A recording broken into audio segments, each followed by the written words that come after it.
Here's what I like. I like that on the eve of this No Kings protest that Alex is trying to discredit as being a bullshit and not about the very thing that it is about. Stuart Rhodes is asking for a president to have a singular army that he has unilateral control over with no oversight whatsoever. That is organized on a county basis. Yep. With veterans and weirdos who are willing to overthrow the government on behalf of Trump. Right. Loyalists like that. Right. That is literally serfdom. That's what it was. That's the whole idea of it. That was the thing. Yeah. Yep. Okay. Yeah, these guys aren't subtle. They're not good at this. Yeah. So Alex continues down this road of like tomorrow is the day. Yeah. And that's really the vibe you'd be getting if you were watching his show at this point. What do you make of Anna Paulina Luna and others saying they've seen the photos, the documents from law enforcement, the left? We already talked about it, but this is big. They are dressing up like us and causing bedlam tomorrow. We've got to get this information out to everybody. Everybody watching this needs to share this. When we archive this in a few hours on X from the show, you've got to share this. He's going on Owen right when the show, my broadcast ends in 22 minutes. He's walking over there, the war room, 3 p.m. This is critical. We've proven this is what we do. Stuart does this full-time. Back when he worked for Ron Paul decades ago. I do this full-time. This is what we do. We defend the Republic. We defend our freedoms. And information and truth is the antidote to what's about to go down. So we scream full-time and really agitate people and incite them about how tomorrow is the day. Of the other use that this has for Alex, which is pacification of his audience. Sure. If something were to happen at these protests, like a Trump supporter just machine guns people down or something, sure, I think that you have a risk of some of them being horrified by this. Sure. And for Alex to have it preemptively set up as like, no, it's all fake. These are just people attacking themselves. Right. There is a pacification that he can hope to achieve from that. And people will just keep buying the products and rah-rah the info war. Yeah. The George Floyd protest, they would use that. Oh, that's the plan. Right. So that's where you want to deny them. So right now we need to... But they're going to do it to themselves. They might, right. So they just... I'm predicting, it may not be tomorrow, I'm predicting they mow a bunch of their own people down. They're doing it.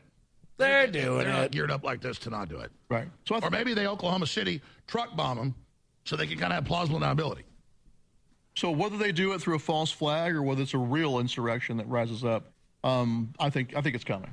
So yeah, that stuff didn't happen. Nope. But overnight, a gentleman, guy in Minnesota, did shoot a bunch of people. Sure. And good morning to you. I'm Gio Benitez. We are following breaking news right now. Sources telling ABC News that 2 Minnesota state lawmakers have been shot in what law enforcement officials say was a targeted incident. Police found at least 3 AK-47 assault rifles, a 9mm handgun, plus a list of names and addresses of other public officials in the suspect's vehicle. Now, Belter's roommate is telling CBS News the suspect is a Christian who went to church every Sunday. That roommate also said Belter listens to the conspiracy theory platform InfoWars and, quote, he liked Trump.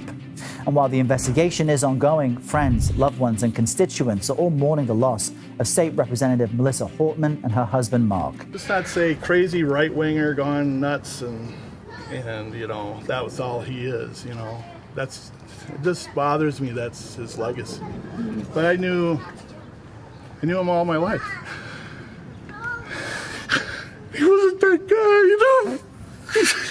Bolter spent time as a preacher, his roommate saying he became less cheerful after a missionary trip to Africa in 2023. Police now reviewing a list of potential targets they say the suspect left behind, including the names of many Democratic lawmakers and abortion rights advocates, along with addresses. And did he listen to any particular podcasts or TV shows or anything online that concerns you?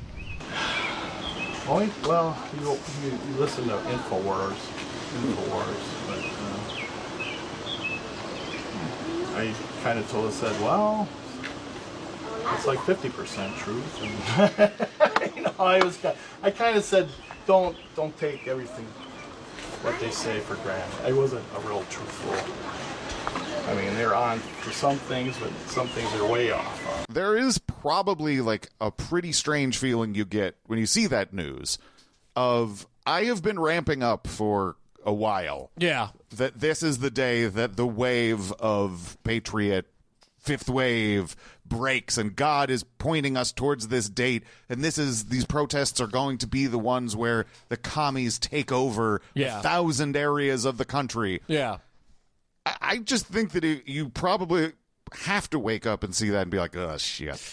I mean, one of the things that I think is incredibly shocking is, like, how it hasn't been that long, and it does not feel like this is a story that matters. Not a big deal. Not a big deal. Anymore. So earlier this year, a guy named Cody Ballmer threw a Molotov cocktail into Josh Shapiro's home, and I guess Alex has decided that it's because he was a commie, and Shapiro wasn't commie enough for him. Sounds true. That's fun and all, but I'll just read to you here from the Associated Press about this guy and his brother. Okay. Quote, the brothers also disagreed on politics. Cody Ballmer, who's a registered as an unaffiliated voter, had always been politically interested and considered himself more of an independent than anything else, but tried to convince the family to vote for Donald Trump in the 2024 presidential election, said his brother. I'm not even trying to say that he's a Trump guy or anything like that. Sure. This was a man who's in the grips of some serious mental health problems. If you read what his family has said in interviews, it's clear that he'd been in and out of hospitals and frequently resisted taking prescribed meds.